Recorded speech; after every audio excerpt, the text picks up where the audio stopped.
Hello, I'm Dr. Eric Greenberg of the Institute for Religious Tolerance, Peace and Justice, and I want to welcome you to the second annual Interfaith Solidarity March.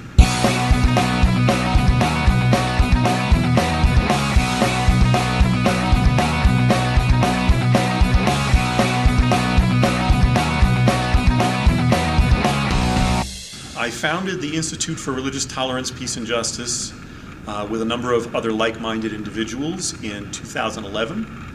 And we've been expanding the mission, or rather the activities of our organization over the last several years. And this event that you're about to see in this video is the second annual Interfaith Solidarity March. In a lot of ways, the idea for this march came from a close friend of mine named Foster, who unfortunately was not able to be here today, but he was here last year for the march. He's been a benefactor of a number of projects that I've been involved in.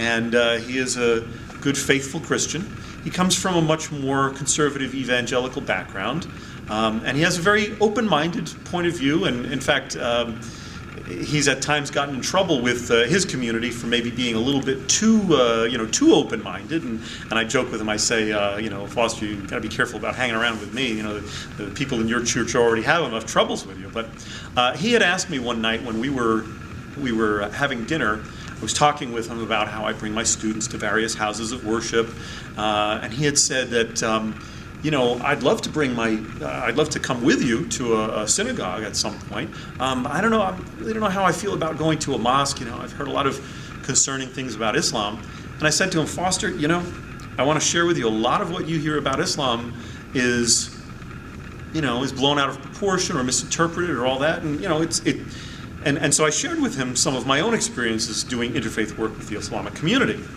And he, of course, was willing to listen because I'm a friend. We already have that rapport that we've established. So I'm a trusted source. So he said, well, if what you say is true about the Islamic community, that these are just regular Americans, just like the rest of us, and they love God, and they love their country, and so forth, why don't more Muslims just, get together and have a rally downtown and say, hey, we love America, we hate terrorists just like the rest of you people, and why don't they have something like that? And I said, well, Foster, two things. Number one is in the Islamic American community, there's sort of a sentiment of keep your head down, keep quiet, don't rock the boat, just earn your living, support your family, support charities, and just keep quiet. Because in many cases, we've come from war-torn countries where being involved in politics or being involved in the media has been the downfall of our country. So don't repeat that cycle, just stay quiet.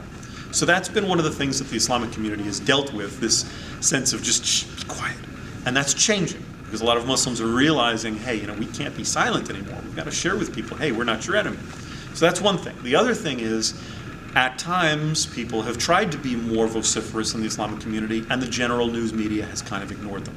And so I will point out to the viewer, note that as you watch this video, there was no major elements of the national news media here, despite the fact that we put out calls to them, we put out press releases. This is the second year in a row that's happened. So just FYI, right? If it bleeds, it leads, they say, well, this was just a little too peaceful for them. So my point is, Foster had said to me, well, I'd love to support this in some way if Muslims want to have some kind of a march downtown, a rally or whatever, to kind of proclaim, hey, we're Americans, we're your neighbors, we're not here to kill you, we love this country, and we love God. And I thought, you know what? I need to talk with my colleagues about this, about having some kind of march. So this came from my friend Foster. He's the one who was behind that initial question.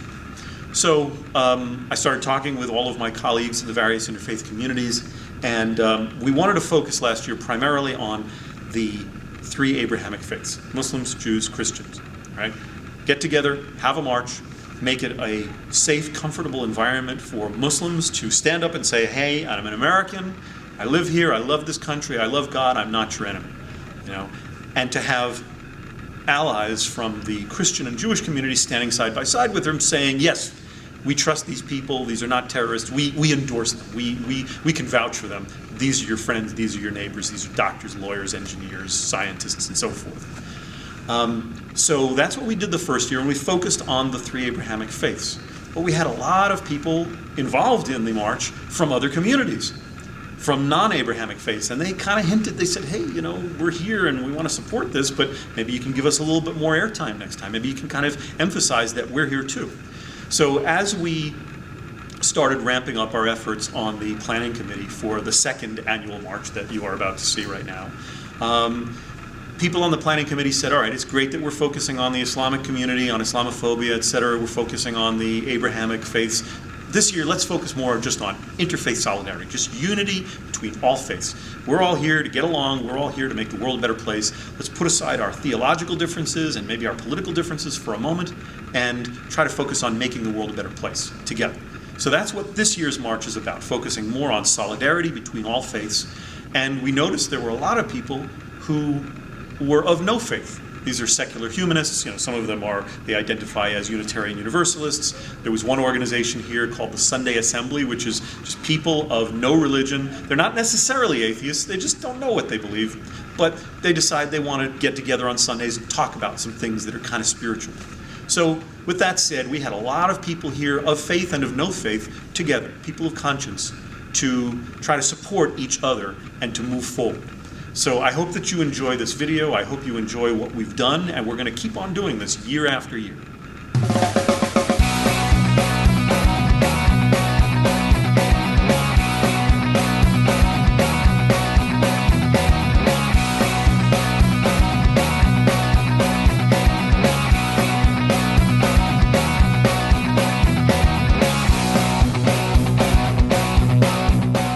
And more safe with you around. I mean, we realize that there are other municipalities in the United States that don't have as supportive law enforcement, so we really are grateful for this. Appreciate it. Appreciate that.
Coordinator at the Islamic Center of Southern California, and I'll be your MC for the Interfaith March today. Thank you for coming out. Thank you for coming out today to our second annual Interfaith March.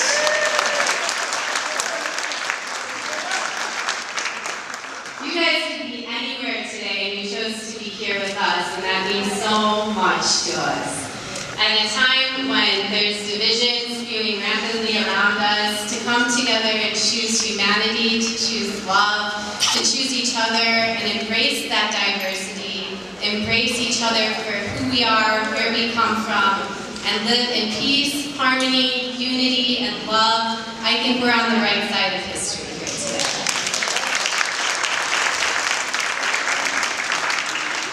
Now, all of you sitting in here probably walked past the tables full of delicious smelling pasta and water bottles. I just want to give a quick thank you to our Steve community for providing that to us today.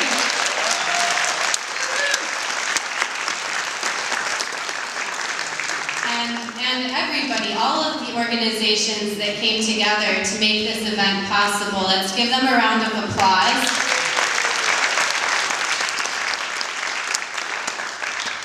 So before we head out to the street, just a couple of reminders for today's event. On your way out the door, if you don't have a water bottle, grab one. We don't want anybody dehydrated on the march. It shouldn't be too strenuous. We're going to take a few breaks along the way. We're going to have some amazing speakers to listen to. just stay hydrated, stay together. Please stay on the sidewalks. We don't want anybody losing the pack or getting stuck in traffic. Thank you. It should be a really great event. So with no further ado, I'd like to introduce our ringleader for today, Dr. Eric Greenberg. And he'll be addressing the crowd to give you more information on today's event and the history of where this started. So let's welcome him to the stage right now.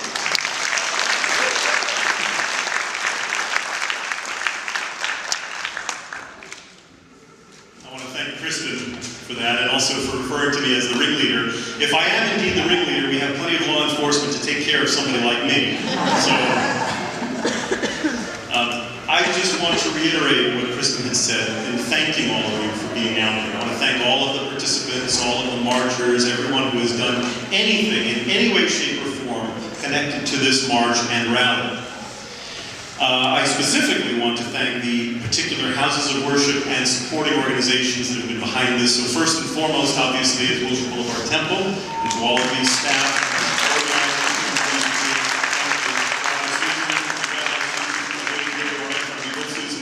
thank you for this. I want to thank St. Basil Roman Catholic Church, our second stop on the march.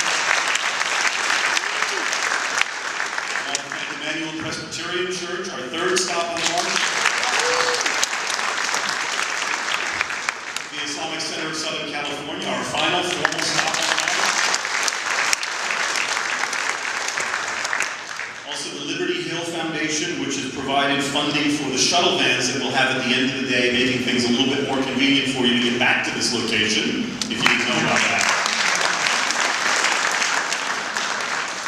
Also the Casa Care Foundation, which has provided the delicious food that is outside, so thank you to them. And also to the Unitarian Universalist community specifically for being part of the planning committee as well, and for bringing so many delegations of marchers here. And I want to thank all the others whom I have not named. I apologize for not having the time to name you all individually, but there are a lot of communities of faith and interfaith who are here presently who sent out delegations, and we very much appreciate you, so thank you.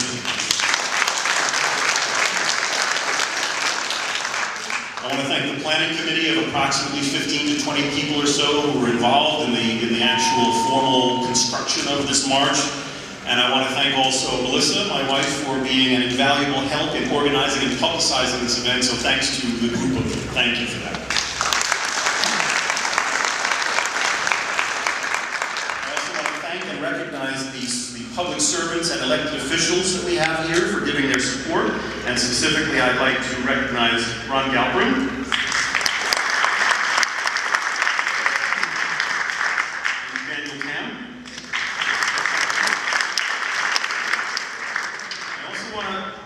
and acknowledge our men and women in law enforcement, specifically the LAPD,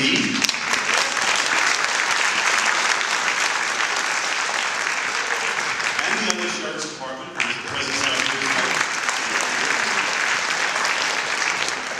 And I want to mention that we are fortunate, very fortunate, to have such supportive law enforcement here in Los Angeles and in our midst today. And not all municipalities in this country have law enforcement that are so supportive of protesters and marchers. So I think that we have a very good relationship.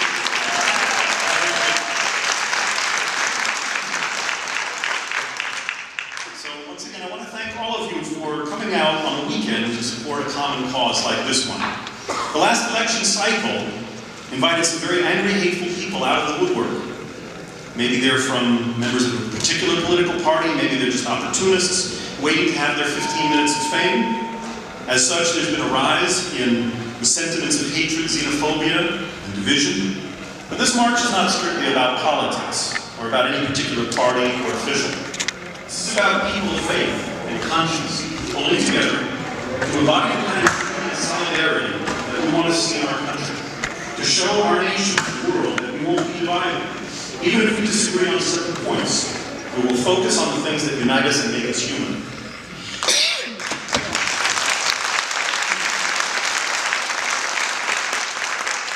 Last year's historic march focused primarily on unity between between the Abrahamic faiths, leading the way for unity between all faiths.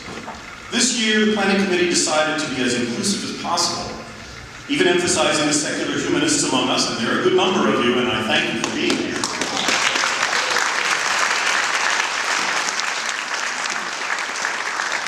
Broadening our scope because all of us are reliant upon each other's safety and liberty. If any one of us is unfree, none of us is free. We are all in this together. So without further ado, we'll pass the microphone back to Kristen, who will introduce the next speaker. So thank you.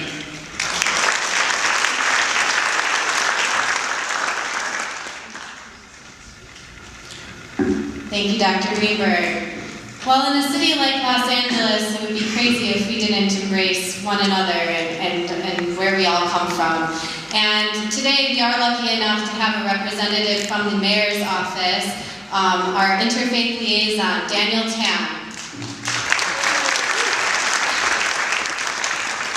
Thank you, Kristen. I'm Daniel Tam, Mayor's Interfaith liaison. Thank you for the introduction, Dr. Greenberg. Thank you for pulling us all together today. Thank you. And Rabbi Susan Goldberg, Rabbi Susan Nanas, thank you for all the spiritual care that you offer every day and your witness to justice every single day. Thank you. Thank you for hosting us. Look at this place. I'm so happy to be here among you in times like these when so many of us are feeling anxious and vulnerable. We naturally long to be close to each other. We naturally long to be close to our families, our friends, our comrades. And I know that there's no place that I'd rather be than among you here today, in this powerful, beautiful place. To all of the elected City Controller Ron Galpin and all the interfaith leaders and law enforcement who are joining us from across Greater LA, it is an honor to be in your company this afternoon. When I look around this room today, I see a community that is living in harmony. It's a family, really, made up of people who are diverse, vibrant, and full of light. And we know that the bonds that we share are strong because we feel their strength every single day. Whether we're Jewish or Christian, Muslim, Hindu, Buddhist or Sikh, or I saw the United Atheists are here, Universalist Unitarians. We have all reached out our hands in support of our neighbors. We've all felt their embrace in these times of need. That's what we do in Los Angeles. No hateful comment on the internet, no policy coming from the White House or in Washington will ever change who we are.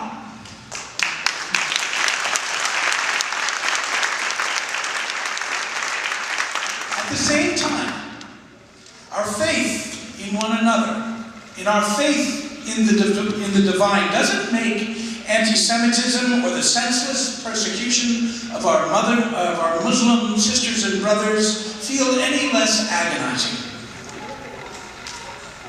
It doesn't make it any less agonizing to see immigrant community families being torn apart. We have stood together through enough to know that there have always been and there will always be people who want to divide us through hate. But these forces are only as strong as we allow them to become. So when we see acts of anti-Semitism, racism, or xenophobia becoming bolder and more frequent, we can't be deterred or demoralized. We can't let our sadness and our heartbreak over that overtake us. We must remember our commitment to Tikkun Olam. We must grow even stronger and bolder in our witness, Because Los Angeles will always be a city that loves and accepts people of all faiths, all ethnicities, all backgrounds. And I'm here to say, Mayor Garcetti is committed to making sure that our city is a place where every Angelino can feel safe and supported by their community.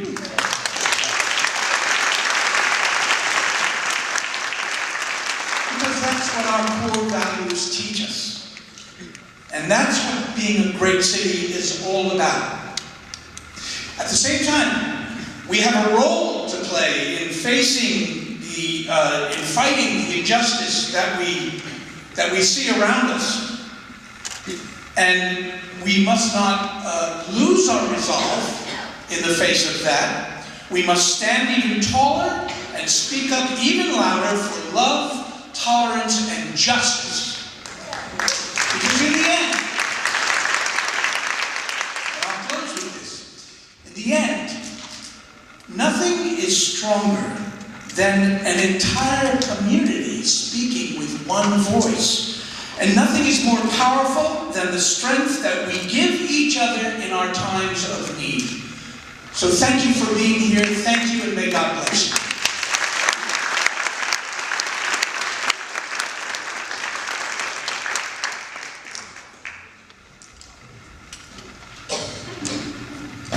Thank you, Mr. Tam, for reminding us of the greatness of our city of Los Angeles, and that the greatness of this city lives within each of us.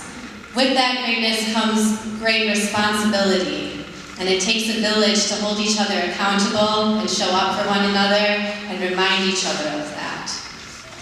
On that note, I would like to call to the stage Mr. Ron Galbraith, our city controller.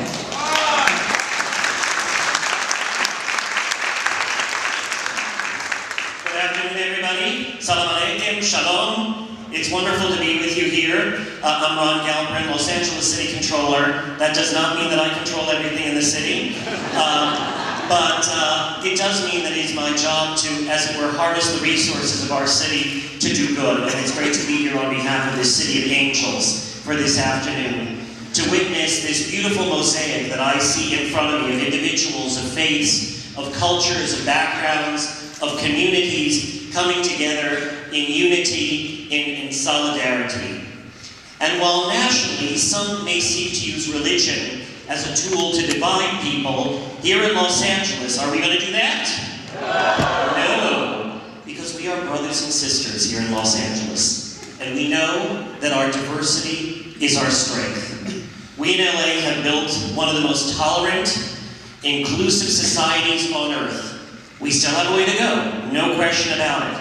But we want to set an example for the rest of the world.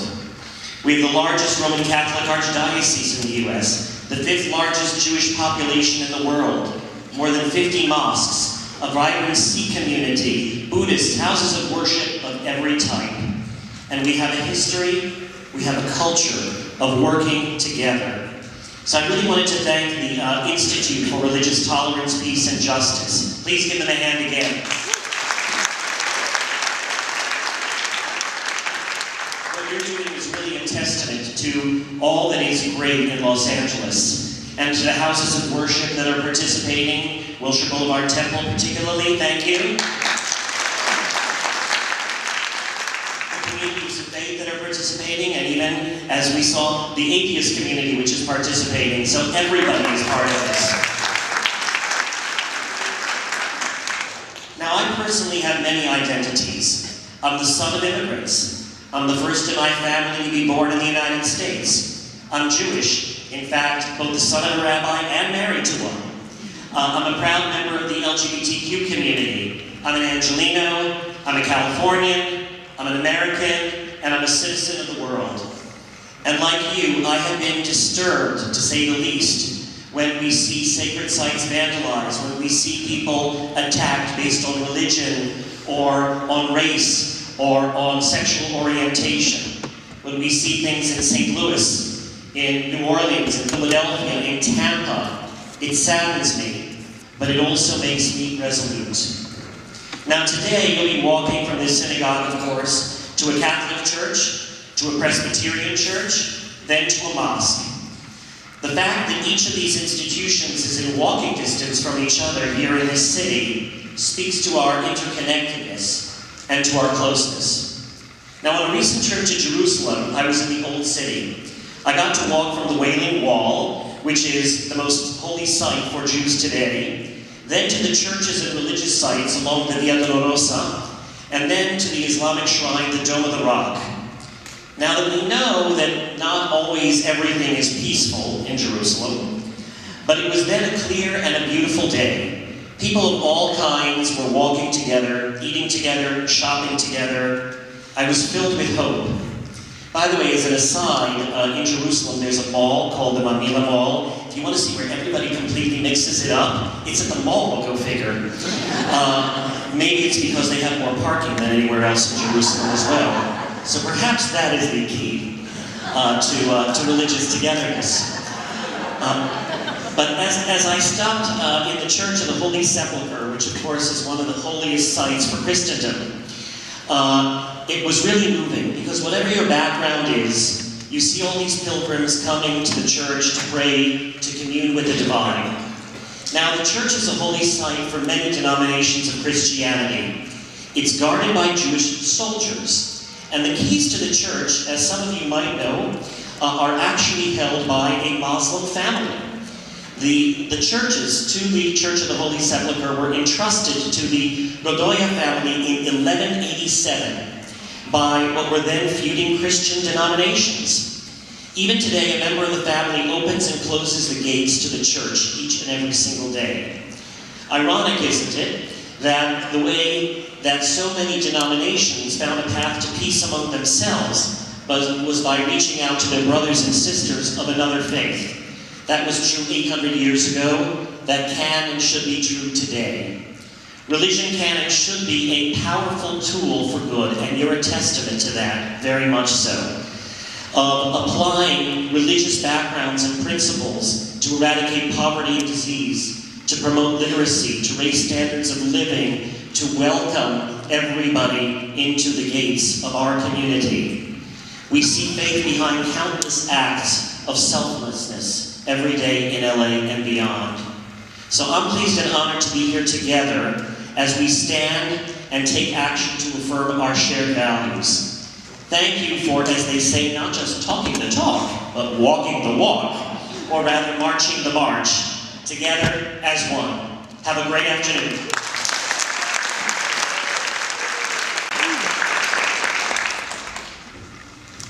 What a beautiful sentiment Mr. Gelbrin just shared with us.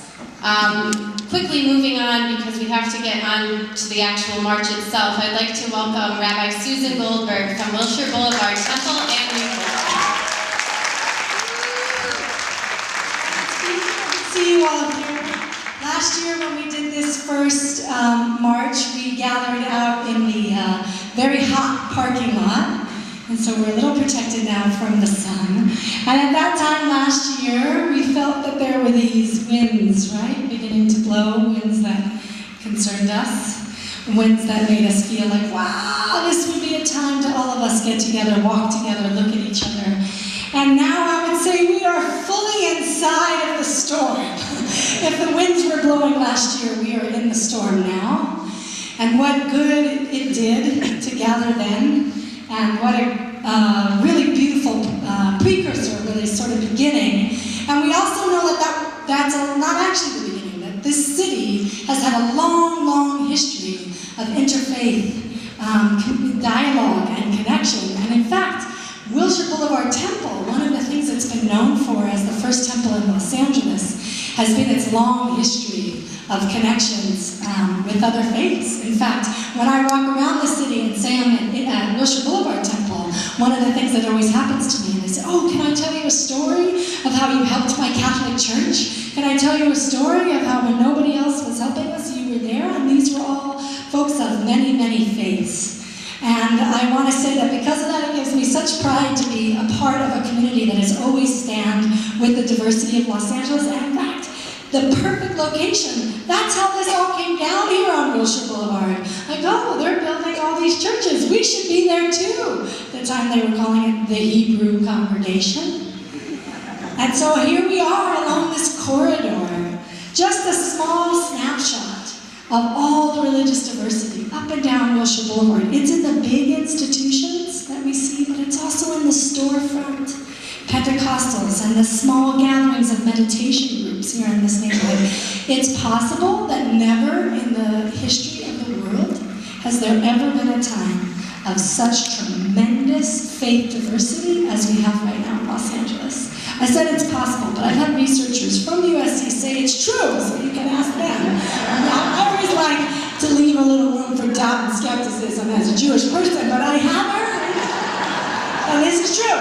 This is it. Like if you think about not just the large institutions, but all the emerging communities of secular humanists, of folks from all groups, Buddhists and Jewish and Hindu and Sikh and Christians of all sorts and Muslims of all sorts, right? That's the other thing. We often say one group when we're not talking about the thousands of groups represented in all the beautiful diversity that we have here in this city.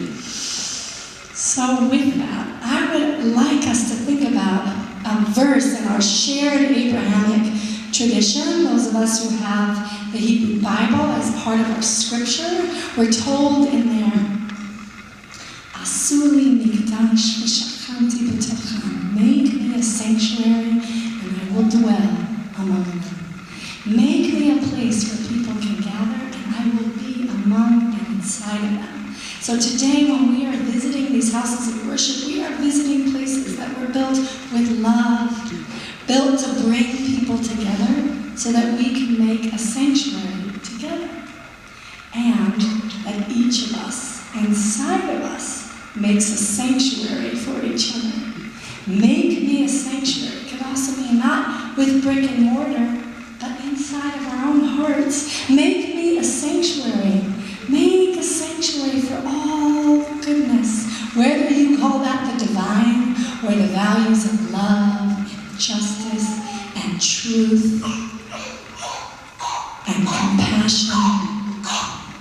Make the home for it inside of your heart, and I will dwell among you. So I want you now to stand up and look all around you. Look to the back of you. Look to the side of you, see all of these people who are making a sanctuary for you inside of their hearts. We are making a sanctuary for each other inside of our hearts. And I want you to make a commitment as you look around that you're going to find 3 people today who you didn't come here knowing, and you're going to meet them on this walk. And you're going to say, hi, my name is, or you can greet them in whatever your greeting is, and say, I want to tell you why I'm here today, and I want to hear from you. Why did you come? Let's tell each other why we came today, so that we know that we are making a sanctuary for each other. This is a time we need sanctuary. We have to provide sanctuary for everyone at risk. Everyone at risk and being harmed right now. We have to provide sanctuary, and we have to provide sanctuary for ourselves in the hearts of each other. So take one last minute, look to the person next to you, person that you probably already know, and next to them. And make the commitment to get 3 names and 3 stories. Bless you all for being. On that note, let's bring Rabbi Susan Nanas up to the stage, please, from Wilshire Boulevard Temple.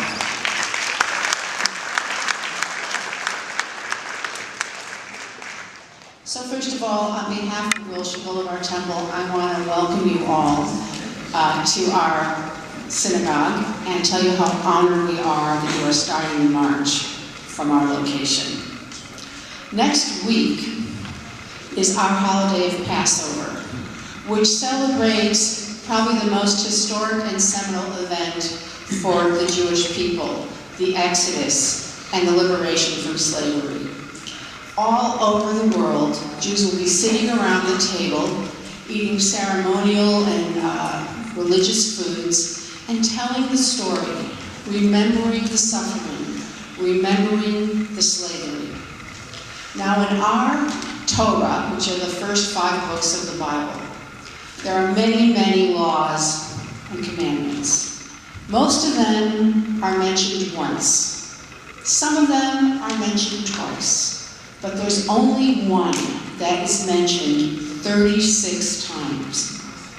Remember the stranger, because you're a stranger in the land of Egypt.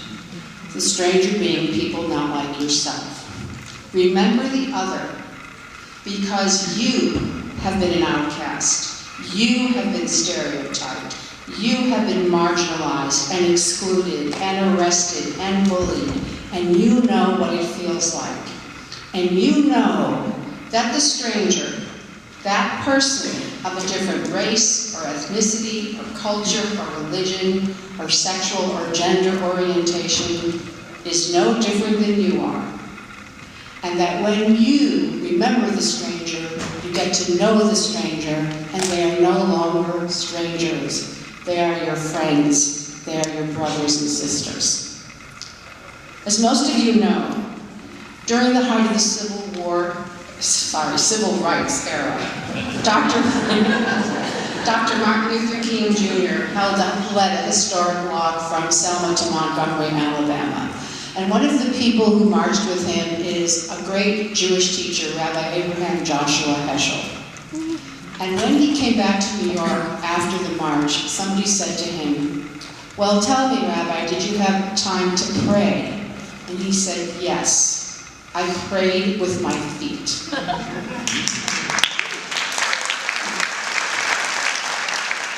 Today, we are going to pray with our feet. We're going to march together as a community, proclaiming our common values of acceptance, inclusion, kindness, and respect.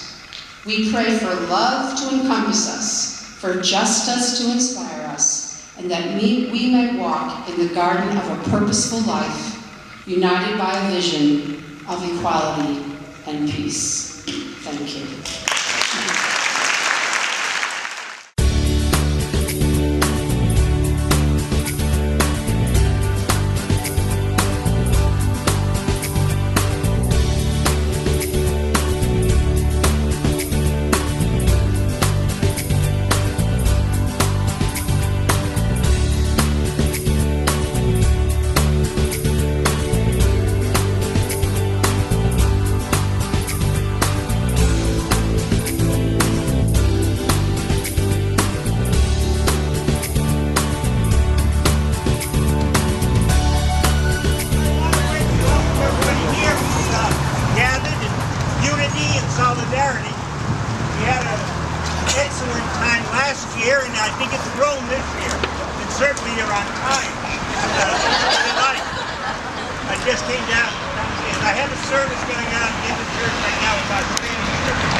together, and we in one voice should make it known what we stand for and who we are. We are and one as our community.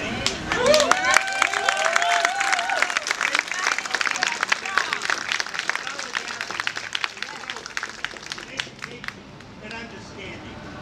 Thank you very, very much for being here this day, and I will be joining you. And there are many in my denomination that absolutely support you. And there are people in that church now that live in terror every day because of what is going on in Baltimore and the attitude in this area. In certain press agencies, you can see when you can make a living out of fear, desperation, war, and those things. That we have to deal with. We have to say, no, that is not what America is about. That is not what we are about. Thank you.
Your inspiration for being here is? I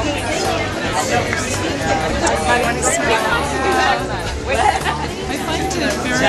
disturbing and troubling that there's so much hatred. And so I find it very inspirational for so many people to be coming together in a positive way to resist that hatred. How about you? Well, I'm the co-chair of the Southern California Parliament of the World's Religions, and I've been doing this work for 30 years, and until now I've had to explain to everybody what interfaith is, and I no longer have to explain. So whenever there's a solidarity walk or something important happening, I'm here because I believe that this is the most important work happening on the globe. Awesome, awesome, awesome. Thank you guys. Can you guys tell me what you guys are here for? What's your purpose for being here? We are here for holding this banner. We're not IRTGP, but we are. I'm from the Islamic Center, and they're from a church in Highland Park, and we're just here to support interfaith love. Awesome. Is that accurate? Thank you guys. Thank you. Enjoy the march. Thank you. Hey, can you guys tell me why you guys are here today? Unity. Unity. You could. Exactly right. This is an important issue for me. I'm a little bit more worried about the state of interfaith relations in this country, and I'm worried about our Muslim brothers and sisters who are being singled out, especially now, but even going back 5 or 10 years. So I'm here showing my support and solidarity for people of all different faiths. Awesome. And I think that's an important thing. Yeah, thank you, thank you.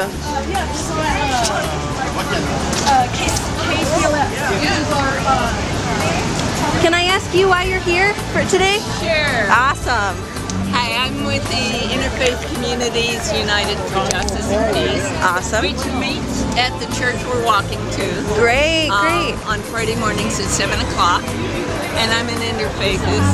And I was not able to go on this walk last year, but this year I was going to make it. Good, good, good. Well, thank you for being here. All right. You enjoy the rest of your walk. You too.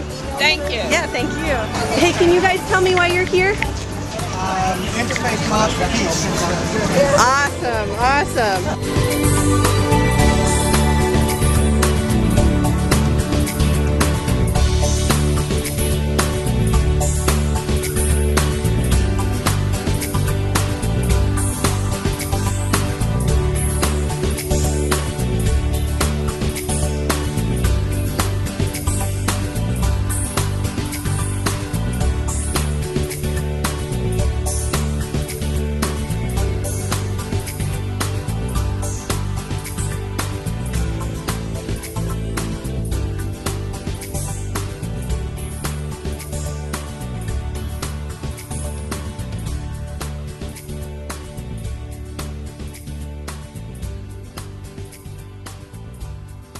My name is Debbie Breeding. I'm a sitting member of the annual session, which is our governing organ of our church. And on behalf of the session and on behalf of all of the Emmanuel community, we welcome you and are glad you're here. John Calvin once said, "Every person bears the divine image, and so when anyone is injured, the heart of God is wounded." I think a lot of us are here because we've been feeling a lot of those injuries, either to ourselves or to people that we love or know, and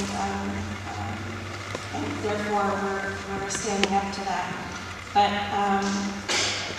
I'm not sure how much we really know each other. And so as Fred Rogers of the neighborhood once said, "I believe that appreciation is a holy thing, that when we look at what's been in a person, what's best in a person, we happen to be with at the moment, we're doing what God does all the time. So in loving and appreciating our neighbor, we're participating in something sacred."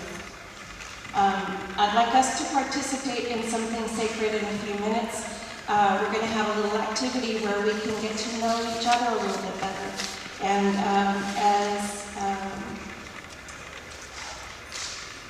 people can argue with philosophies and religions, but it's really hard to argue against someone's experience.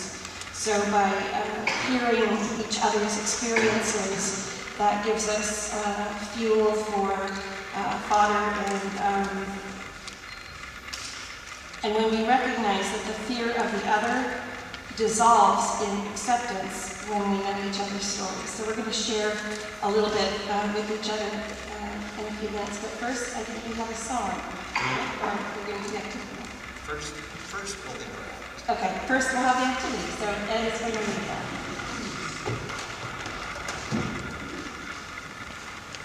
Good afternoon. I'm the hammiest member of the staff left here. So I got called on to do this, but as Debbie's eloquent opening words said, we know why we're here, but let's add another layer to that. You that have been rejected, come. You are welcome here. Welcome your name is, but open my heart, open my heart. all right, and I'll try and teach the lower part. Maybe Kristen will. Open my heart, open my heart, open my heart, open my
I'm Tina.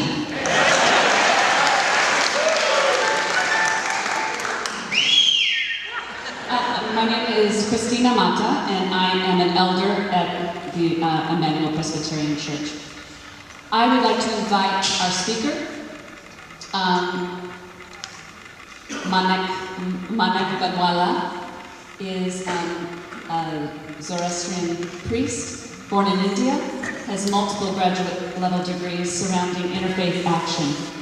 He co-founded the Zoroastrian associations in Southern and Northern California, and he represents the community in many interfaith events. He served on multiple boards, past president of multiple organizations, the director of the World Zoroastrian Organization, co-chairs multiple boards as well. He's written articles in news media and gives talks at schools, radio, etc. And so at this time, we would like to invite our guest to speak to you for a few minutes.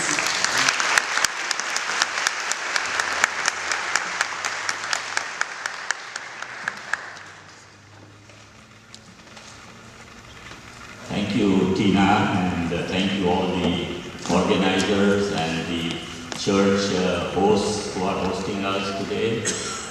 It's such a pleasure to be at this kind of a solidarity event where most of us, we are all people who are like-minded, who believe in the humanity of all of us, giving respect to each other for whatever different beliefs we have. Just like we go to a restaurant, eat Spanish food or Mexican food, but we don't fight with each other about that.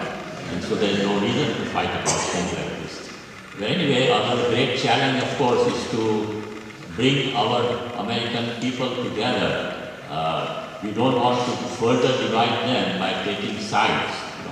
We have to be compassionate for the people who are fleeing from wars and problems at home, in their home countries.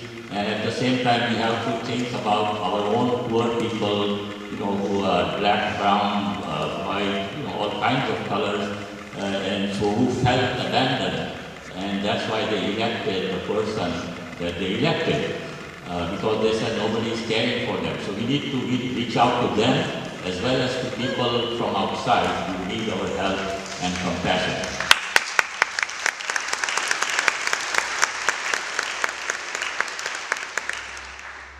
My religion is basically a very old religion, about over 4,000, 5,000 years old, which originally was started in Iran by a prophet called Zarathustra.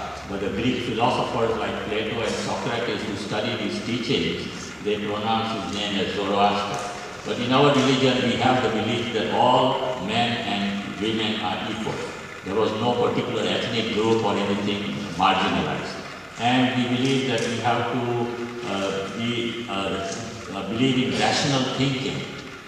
Whenever we do something, take an action, regardless of what our holy book says, or what some priest said, or what some politician said, we have to think for ourselves. Does this make sense? Is this the right thing to do?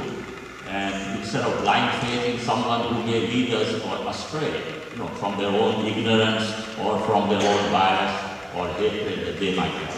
So I fully support this event. I am all with you, and God bless us all and give us strength and wisdom to carry on our very noble task.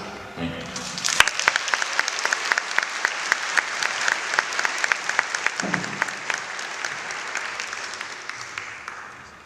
So a big thank you. Maybe one more round of applause for everybody who has addressed us here at Emmanuel.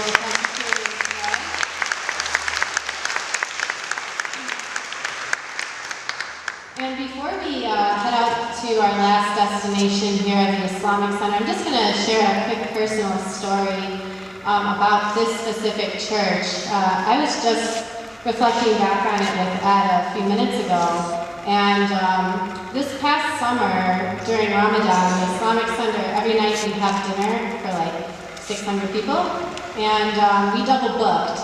We had all of 600 people, and we had another 100 people coming upstairs. It was crazy. And we ran out of tables. And Reverend Matthias, who used to be here, so graciously answered his phone that day in Ramadan with like 2 hours before we had 600 people, 700 people show up. And it was just a phone call. I came over here with another staff member, and they gave us all the tables we needed to serve dinner that night. And it was in that moment, it was so beautiful. It was in that moment my heart was just touched. It was something so small. It wasn't formal, it wasn't organized, it wasn't structured. It was me in a panicked moment looking for a friend who could help. And that's the beauty of interfaith. That's interfaith in action when it comes alive. That's ultimately what we're trying to work towards here today is who are you sitting next to right now that might be a stranger, that down the road could be somebody you just pick up the phone and call, to lean on as a friend, to ask for a little help, to be the help for that person if they're the one calling you. So just a reminder as we head out these doors and go to the Islamic Center, hold that close to your heart because we're all here for such a beautiful reason today. This little light of mine, I'ma let it shine. Oh, this little light of mine, I'ma let it shine. This little light of mine, I'ma let it shine. Let it shine, let it shine, let it shine. Come on, a little louder. Everywhere I go, everywhere I go, I'ma let it shine. Everywhere I go, I'ma let it shine. Everywhere I go, I'ma let it shine. Let it shine, let it shine, let it shine. Building up a world, building up a world. I'ma let it shine a little louder. Building up a world, I'ma let it shine. Building up a world.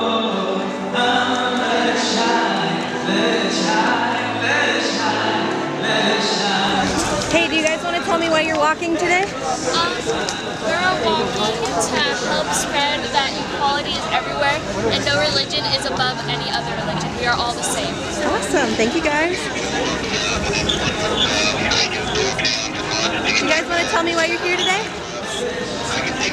We're here to support all humanity and to support peace and reconciliation for all people. Awesome. Thank you.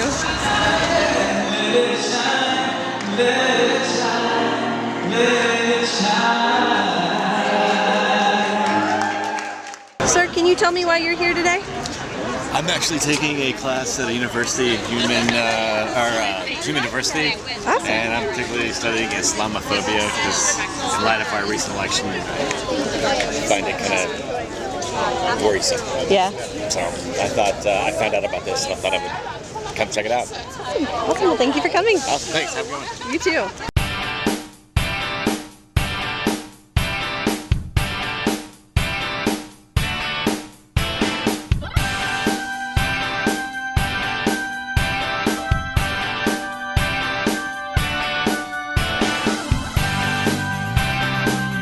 Tell me why you're here today? Why we're here? Yes, why are you guys to here? show you that atheists can be good people too. Great, thank you.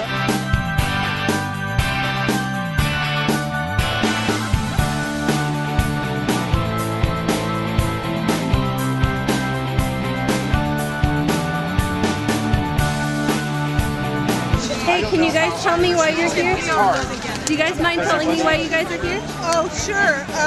Well, I'm here with my students from Temple Sinai of Glendale, and when I saw this advertised, I just felt like we had to show up and show our support. We're Jews, so all of this kind of thing that's going on in the country right now, at least has got my Jewish DNA really worked up, and I want to support all the vulnerable among us. I don't want to see refugees turned away. I don't want to see immigrants abused. And I would like to see our so-called president burn in you-know-where. I hope you edit that out. But it's the least I could do. It's the least we could do. Thank you. I really appreciate it. Thank you. What are you guys here for? Why is this important to you? Interfaith. We are here for peace, tolerance, and humanity. Yes, that's what America's about. And why are marches like this important? It's for people to see that this is our lives anyway. We're friends, and everybody should know that we are. We get to meet many people like-minded, many kinds of people. People that love America, people that believe in people of tolerance, different faiths, and we can all be American and we can all love each other. Assalamu alaikum. Thank you guys for coming. Please join us.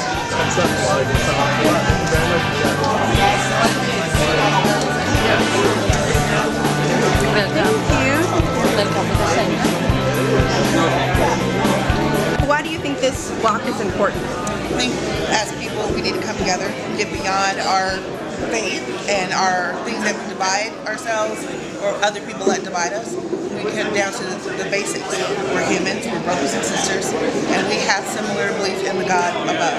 And so once we get to those basics, we're here to step together and work together. We're here to build each other up. We're a community of faith. And as a parent, I want my child to know a free world where she can be free and happy and she doesn't have to worry about persecution because of her beliefs and her faith. I want her to be able to walk hand in hand with her Muslim sisters, her Catholic sisters, and just be free and happy. Let's get started here. I would like to invite Ruth Broyde Sharone up to the front, please. Greetings of peace. Salam alaikum, shalom alaikum, satnam. So a funny thing happened about 3 years ago. I was walking because I had high blood pressure. Can anybody identify with that? And all of a sudden, these songs started coming out during my walks.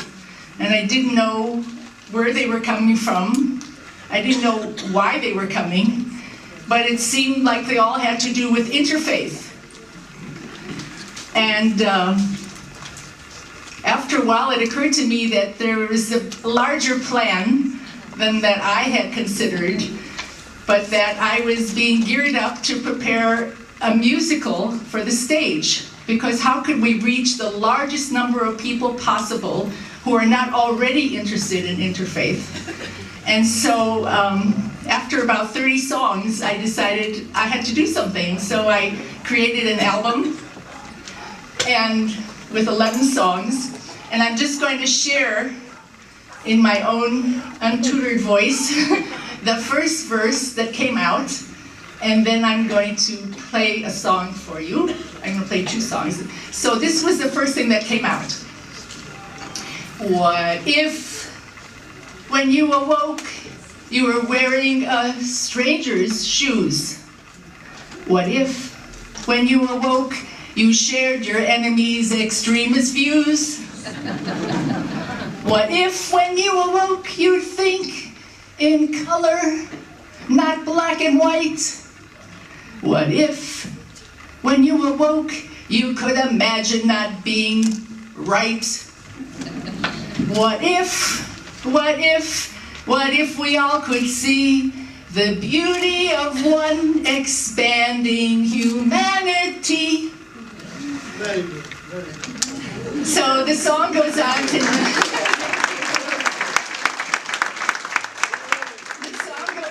name about 20 different religions, And I shared this song with a friend of mine from Canada who was newly involved in interfaith work, and he was so excited about dialogue and meeting people from all over. And he called me up and he said, Ruth, this is a wonderful song, but you didn't mention the Baha'is. And I was so concerned, and I went walking in the street. It was at 1 o'clock in the morning, and I'm thinking, all these people that I know and love that weren't mentioned in that first song, they're going to come up to me and say, and what about this, and what about that, and what about that? So I wrote a new song. So this is a song, and it's called Let's Make Room at the Table, number 10. What about the Rastafarians from Kumari Sen Baha'i? Did I mention Unitarians? They're all part of the interfaith pie. What about global new thought? The Shinto and the Druze. And don't forget Zoroastrians. They've been here longer than the Jews. Let's make room at the table. We can always add one more plate. The entry fee is goodwill. Even if you come late, let's make room at the table. We can stretch it if need be, until everyone is seated at the table of humanity. Let's make room until everyone is seated. Let's make room until everyone is. Be sure to mention Aetherius, Yazidi, and Kaudai. Gnostics, Sufis, Kabbalists, they're all part of the interfaith pie. There are Mennonites and Quakers, Black Hebrews and Zulu, Rosicrucian Scientologists, the Moonies and Voodoo. Let's make room at the table. We can always add one more plate. The entry fee is goodwill.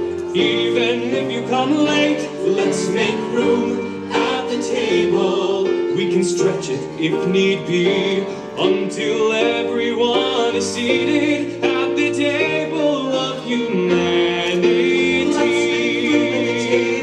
Let's make room until everyone is seated. Oh, let's make room at the table. Embrace the periphery. Just imagine us together, stretching to infinity.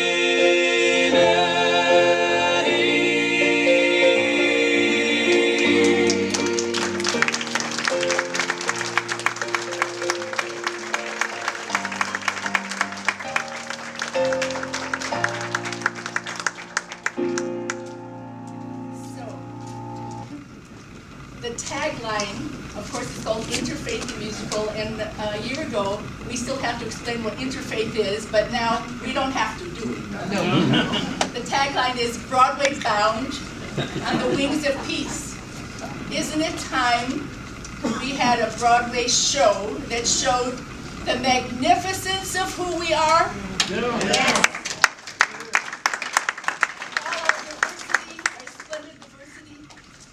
I'm going to play you one more song. This is the album. I'm working on the script. People keep saying to me, when are you putting it on? When are you putting it? Soon. I promise. I'm raising money now so it can have a stage presentation. But I want to play the next song, which is called We Have More in Common Than We Knew.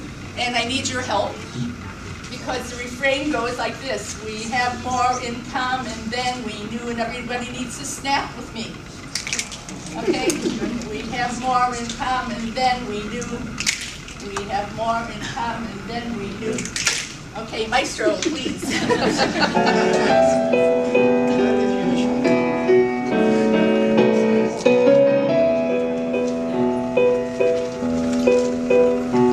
We have more in common than we knew. We have more in common than we knew. I'm a Muslim, you're a Jew, but we have more in common than we knew. We eat halal, you kosher style, a little shrimp once in a while.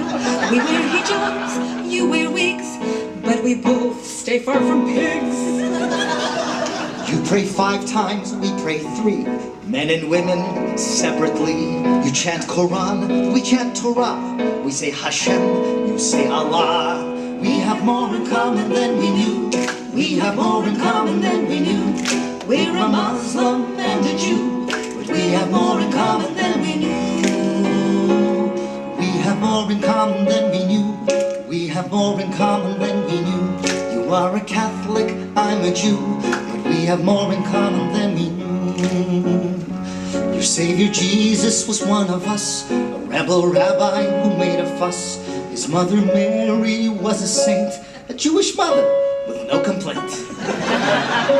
Our holy days may coincide, Christmas, Hanukkah can collide. You give presents and so do we. You light candles, we trim our tree. You say often Messiah came, but we still play the waiting game. You love converts, but we resist. It's much better to coexist. We have more in common than we knew. We have more in common than we knew. We're a Catholic and a Jew, but we have more in common than we knew. We have more in common than we knew. We have more in common than we knew. I'm a Catholic, you're Hindu, but we have more in common than we knew. You chant Vedas, we chant Psalms, and we both distribute alms. You say Brahma, we say Lord, why not be of one accord? We teach karma, you warn of sin. In both cases the just will win. Your St. Francis gave all away, a holy sadhu, as we would say. You seek salvation and so do we. Still we stress the Trinity. Jesus brown and Krishna blue, they shared many points of view. We have more in common than we knew. We have more in common than we knew. We are Catholic and Hindu, but we have more in common than we knew. We have more in common than we knew. We have more in common than we knew. You're a Muslim and I'm Hindu, but we have more in common than we do. We both share one deity, but we see him differently.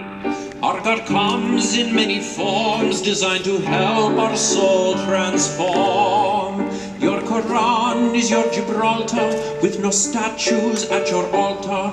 Bhagavad Gita's our sacred source of ancient wisdom and discourse. If we accept what God dispenses, can't we mend our common fences? We once lived in harmony, shared a long history. We have more in common than we knew. We have more in common than we knew. We are Muslim and Hindu, but we have more in common than we knew. We have more in common than we knew. We have more in common than we knew. I may be different, not quite like you, but we have more in common than we knew.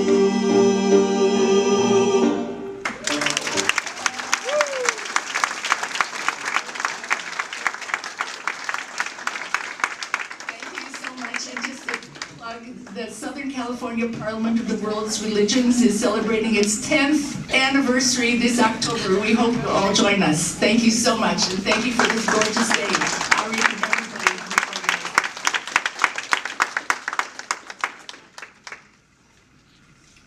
Well, thank you, Ruth, for the musical entertainment. Ruth is the co-chair of the Southern California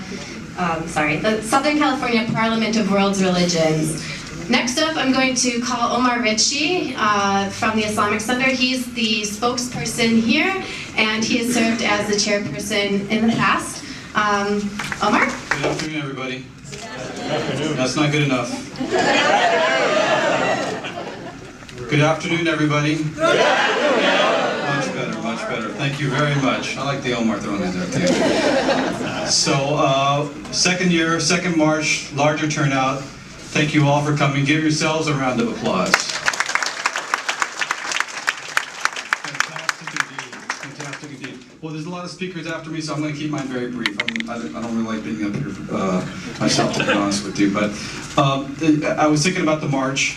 I was thinking about what we're doing. And I sort of was trying to connect it to a faith-based context in what we're doing. And Muslim, Christian, Jew, or whatever faith you're from, we have the story of Abraham. And the person that came to mind was not Abraham, but his wife Hagar, and how she was abandoned in the desert, and she had to run back and forth between two hillocks during a period of distress. And in that moment of distress, she didn't hold still. She didn't stand still. She moved. She activated herself. And God eventually brought her relief. And today, we're not standing still. Today, we are using our feet. Today, we are moving our legs. And just like God brought Hagar relief, I think in what may be considered a moment of stress in our country, will be brought relief as well. So I want to thank you all for being here. I also want to thank law enforcement, LAPD, for all that they have done today as well.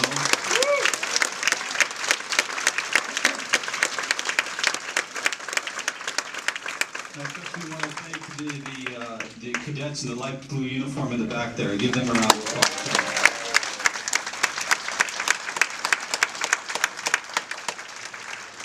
And while I'm the spokesperson of the Islamic Center, I'm also a reserve LAPD officer, so I'm proud to be with them as well. I'm going to bring up my captain of Olympic Division, who is here and helped really do a lot of logistical coordination support, and the LAPD has always been very supportive. And like it was mentioned at the temple, we are very fortunate to live in a city where we have a very strong relationship with law enforcement as opposed to some other municipalities. So up next we have Captain David Kowalski.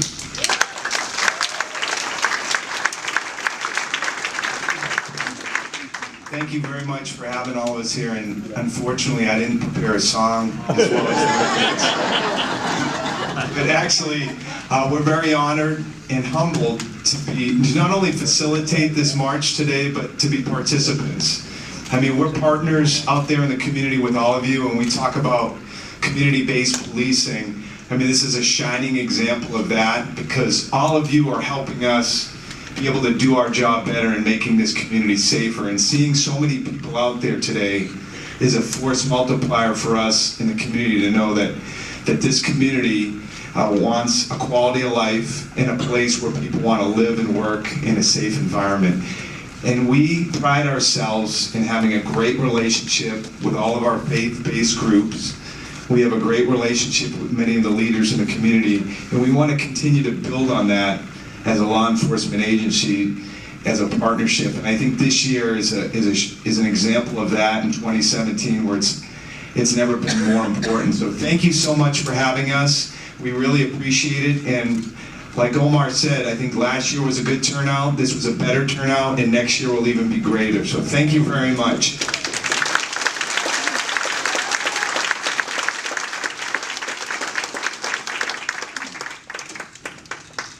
Captain Kowalski's a little taller than me. Thank you. So one of the really beautiful parts of this march is that we get to bring not only our greater Los Angeles interfaith community together, but also our local one.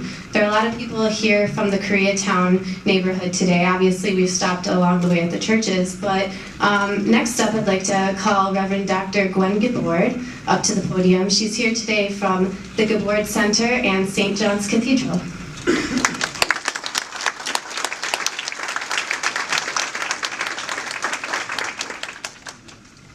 Good afternoon. I'm even shorter than you are, Kristen, so actually I am representing the Gibbord Center as the founding president. I want to take a moment at the very start of my brief talk to recognize where we are.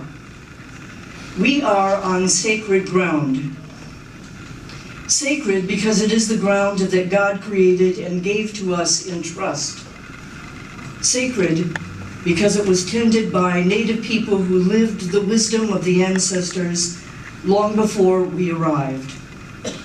Sacred because people from many lands came here to build a better life for themselves and their families, and they lined the streets of this city first with temples and churches, and then mosques and gurdwaras and spiritual centers. It is also sacred because of the lives and the suffering of those who were brought here in their service to clean and build and protect, to plant and harvest and transport. It is sacred because of those who spoke out and worked on their behalf for fairness and decency, often from the very houses of worship along Wilshire Boulevard, from downtown to the sea. And it continues to be sacred today as a place of worship for Muslim families and to outreach to the entire community of Los Angeles with events like this one this afternoon. I wish to thank our organizers and everyone who has helped to make this march possible and gather us here. I thank Eric and the political leaders and the police officers and the religious leaders of our city who are working diligently for justice and safety. And I want to take a moment to acknowledge he who must not be named for getting us off our seats and on our feet.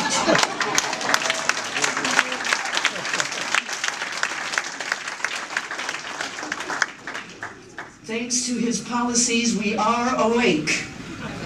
Fully awake, really awake and united in the struggle, a struggle not only of our lives, but for our souls and the very soul of this nation itself.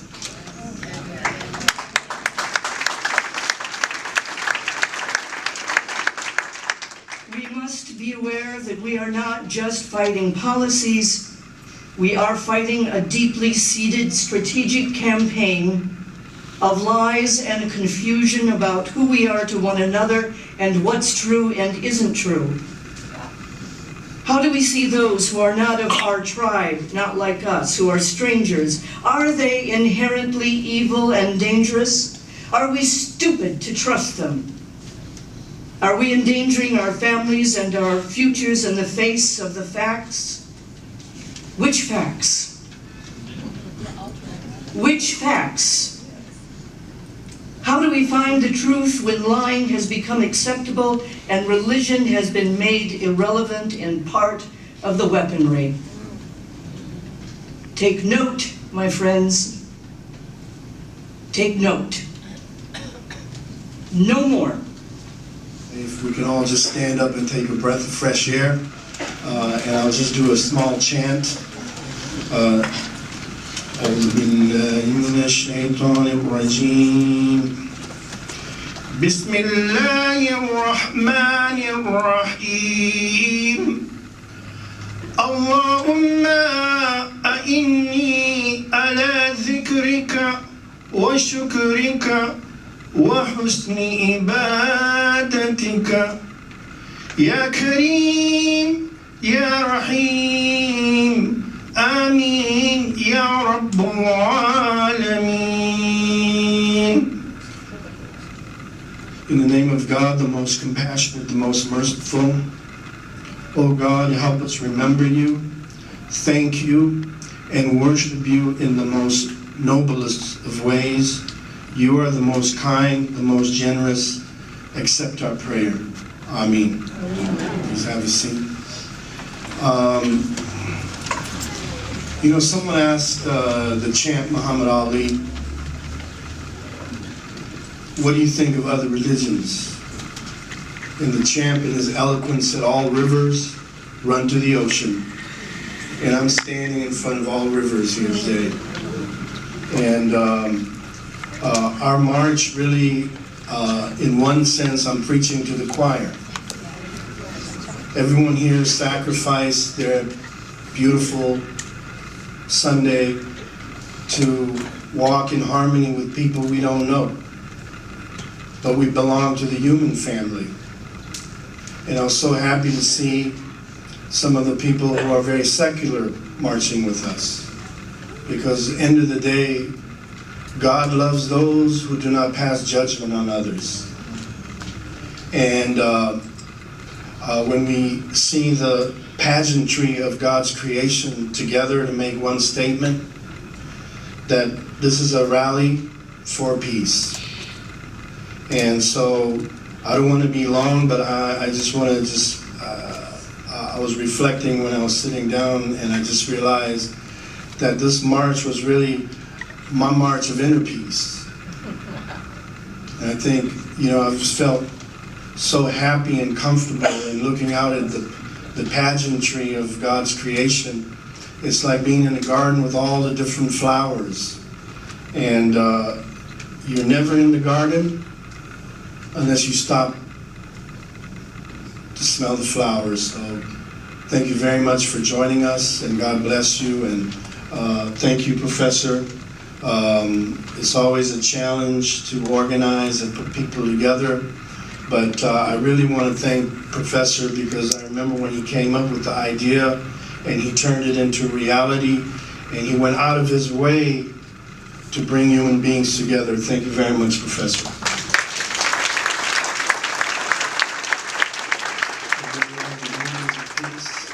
Assalamu alaikum, and I thank all of you very much for being here.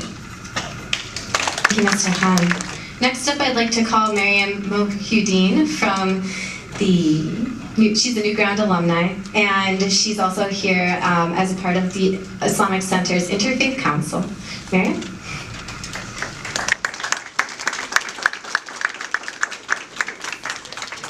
Good afternoon, everyone. Good afternoon. Assalamu alaikum.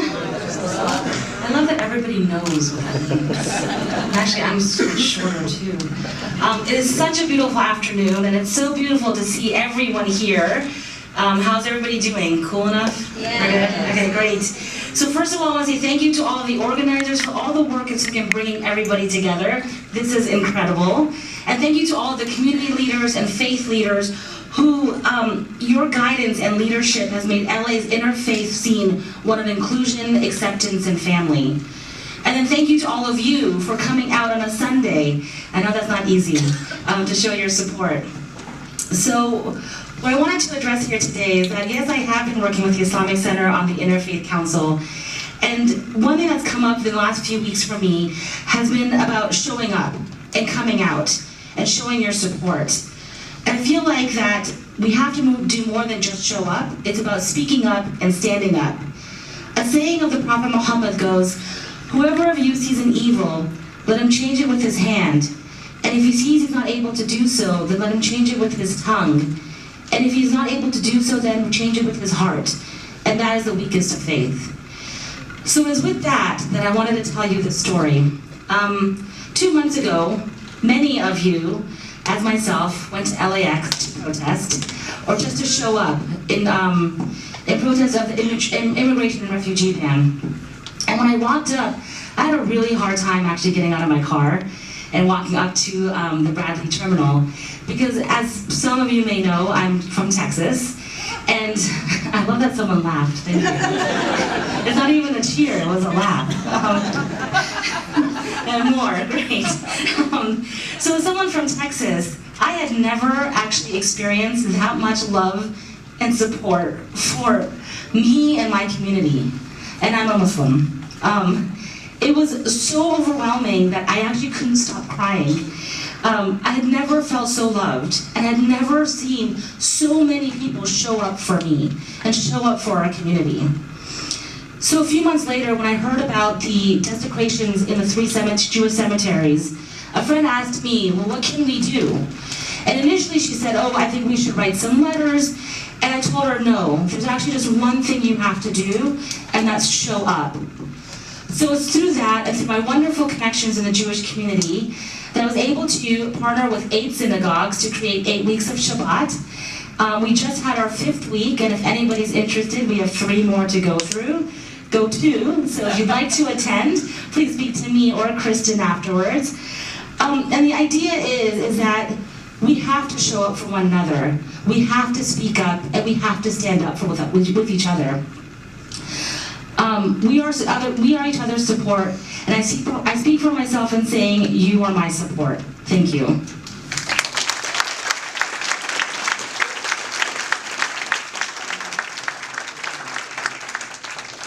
So, it's really hot up here. So actually, one of the speakers of this afternoon couldn't make it because she had a family emergency. So she asked me to share. I'm sorry, Dr. Greenberg, we didn't inform you about this. She did. Okay, perfect. So she shared her poems with me. Please bear with me as I read through this. This is my first pass at this, and I hope I do her justice. And this is what she wrote. Emma Lazarus was a Jewish American woman who wrote the New Colossus in order to raise money for the construction of the Statue of Liberty. Across Europe, she traveled, performing this piece that would result in the erection of the greatest monuments of the modern age. It is interesting to note that the sculptor who designed Lady Liberty, Frederick August Bartholdi, designed her in the likeness of an Egyptian woman who was watching over the Suez Canal. What a wonder it is that Lady Liberty stands today, inspired by a Muslim woman, honored by a Jewish woman, as a symbol of hope and protection for immigrants to this nation. This is the message of America, this is our legacy. And this is a poem that Crystal wrote, and it goes, not like the brazen giant of Greek fame, with conquering limbs astride from land to land, here at our sea-washed sunset gates shall stand a mighty woman with a torch, whose flame is the imprisoned lightning, and her name, Mother of Exiles. From her beacon hand glows worldwide welcome, her mild eyes command the air brigade harbored that twin cities frame. Keep ancient lands your story pomp, cries she with silent lips. Give me your tired, your poor, your huddled masses yearning to breathe free, the wretched refuse of your teeming shore. Send these, the homeless, tempted toast to me. I lift my lamp beside the golden door.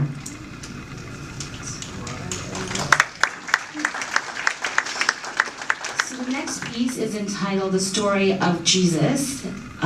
This piece was written to honor the shared beliefs about Jesus among Muslims and Christians, as well as give insight into beliefs that Muslims have about Jesus that people may not have known. It is the retelling of a divine story through the lens of the poet's mind.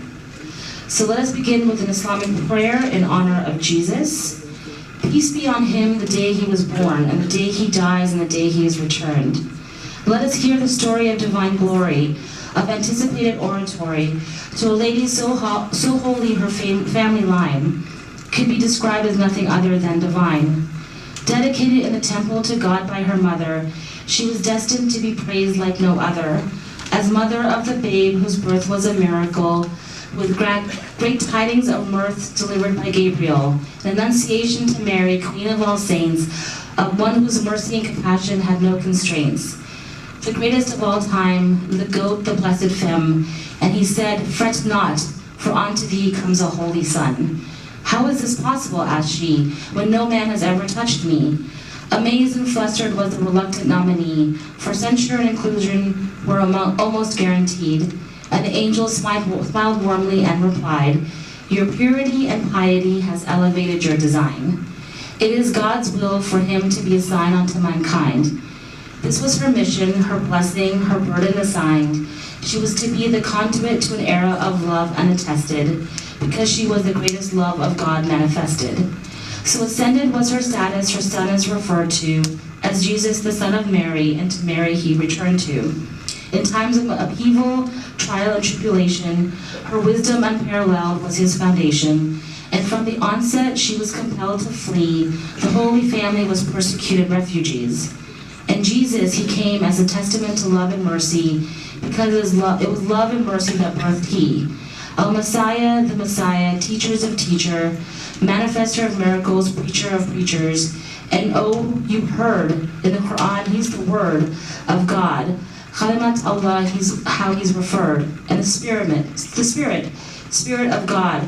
Ruh Allah is the term. Anointed and appointed, his mission affirmed, to bring peace to all people, cure the lepers and the blind, to bring the dead back to life like he just hit rewind, to give the gift of prophecy so he could warn them, and emanate divine mercy so he could reform them.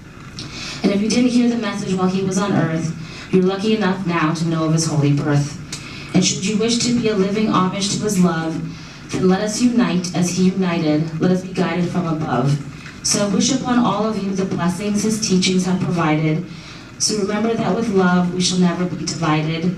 Under God we are one family, leaves on the tree of humanity, And I say, peace be on all of you, for that is what Jesus taught me. Peace and blessings, Crystal.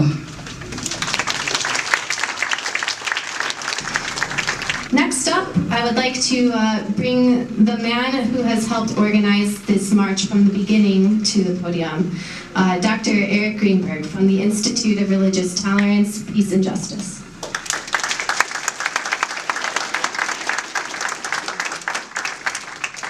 Thank you, Kristen, and thank you, everyone.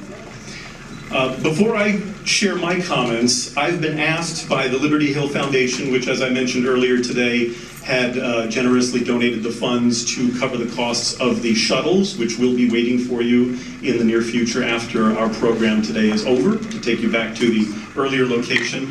They had asked me to just briefly mention, to acknowledge the passing of Ahmed Kathrada, known to some as Uncle Kathy. He was a cellmate of Nelson Mandela's, part of the African National Congress, and he passed away just 3 days ago, I believe it was, the 28th of March, if I'm doing my math correctly. So if we can just take a moment of silence and just recognize his life and what he has contributed. If you don't know anything about him, I highly recommend that you go to Wikipedia and just educate yourself about him, and think about the ways that we can contribute, perhaps to honor the contributions that he made.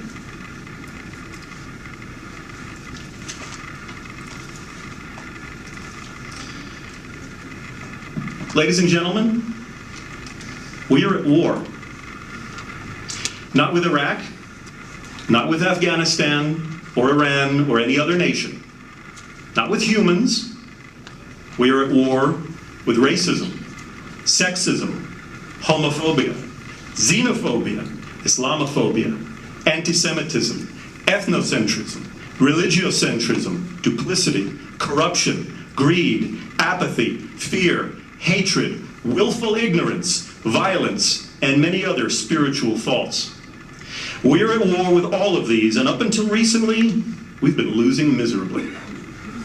But we are not going to win this war with guns or bombs or swords, not physical ones at least. And we're not going to win by treating other human beings as enemies, either our own or those of God.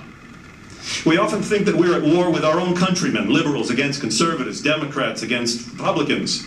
Rather, it is the forces of darkness that will us to be at odds with one another. But the only way we will win the war is to realize that we are all on the same side.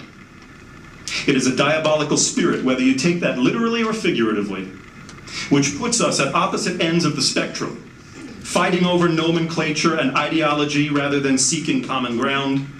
We will only win this war if we seek compromise with our opponents.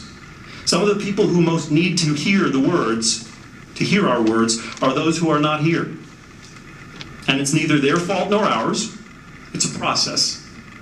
We have to invite them. We have to include them more and more. And if they resist, we need to try harder. If we reach out, first to the most willing, those of churches and synagogues, people of faith who may not agree with us, but who are indeed people of faith, we will begin the peacemaking process. And we must honor their opinions, listen to their concerns, treat them as valid, try to understand their unique perspectives, and then, and only then, can we possibly seek to find common ground and to work together to solve the problems that haunt us all as human beings. It won't be easy, but this is the only way the human race will progress beyond the primitive, tribalistic spirit of constant aggression and xenophobia. The Apostle Paul talked about this 2,000 years ago. In his first letter to the Thessalonians, early on in his career as a Christian missionary, he hints at the concept of the whole armor of God, a beautiful metaphor for godly righteousness not of this world. Later in Ephesians, he speaks more extensively, fleshing out this concept. And from across time, he warns us not to treat our human opponents as deadly enemies. Many people miss the point of this, getting caught up in the metaphor of arms and armor, particularly men, I've found, like little boys who have found something of interest in the scriptures, something to captivate their imaginations full of soldiers and swords. And they imagine that Paul is actually talking about physical arms and armor. But Paul is not speaking of earthly battle. He's speaking of a spiritual one, which we are still waging today. And if you'll bear with me, I'm going to read to you directly from Ephesians 6, Paul's letter to the Ephesians, chapter 6, starting with verse 10. Finally, be strong in the Lord and in the strength of his power. Put on the whole armor of God, so that you may be able to stand against the wiles of the devil. For our struggle is not against enemies of blood and flesh, but against the rulers, against the authorities, against the cosmic powers of this present darkness, against the spiritual forces of evil in the heavenly places. Therefore take up the whole armor of God, so that you may be able to withstand on that evil day, and having done everything, to stand firm. Stand therefore, and fasten the belt of truth around your waist, and put on the breastplate of righteousness. As shoes for your feet, put on whatever will make you ready to proclaim the gospel of peace. With all of these, take the shield of faith, which you will be able to quench all the flaming arrows of the evil one. Take the helmet of salvation and the sword of the Spirit, which is the word of God. But I think his earliest mention of this concept in 1 Thessalonians is not only the most succinct, but the most salient, because it speaks to all of us from any faith. He states, "But since we belong to the day, let us be sober, putting on faith and love as a breastplate, and the hope of salvation as a helmet." That's 1 Thessalonians 5:8. My friends, those are the three keys, which he mentions elsewhere, that will abide: faith, love, and hope. And he reminds us that the greatest of these is love. You remember your Bible. The greatest of these is love. Paul's wisdom has not been surpassed by the realpolitik of modern times, which tells us the wisdom of the ancients is no longer valid, or that the compassion of Jesus Christ is antiquated. I assert that it is time for those of faith, and even those of no faith, the people of secular conscience and humanistic reason, and you know who you are, some of you are here, to stand up and proclaim our message of peace, to remind the jaded rest of the world that we are to be listened to, regardless of who is elected to public office. The rightful leaders of this country are the leaders of faith and conscience, and it is their time to be heard. The great faith leaders of this generation are here in this room. The Gandhis, the Martin Luther Kings of their time, and it is their time to lead and to be heard. Thank you.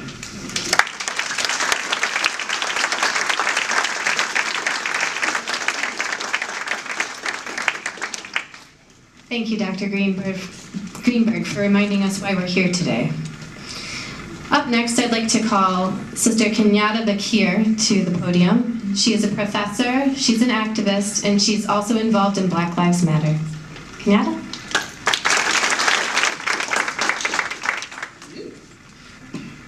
Assalamu alaikum. Shalom alaikum. Right? Peace and blessings to all of you. This is good to see everyone from this view. So everybody that comes around here, I know how you feel now. I just want to applaud everyone in the audience. All of you are not going to be able to get up and speak today, but you all have this common understanding that we have, all spoken about today. And the common goal that I'm hearing is about peace. Ultimately, peace, right?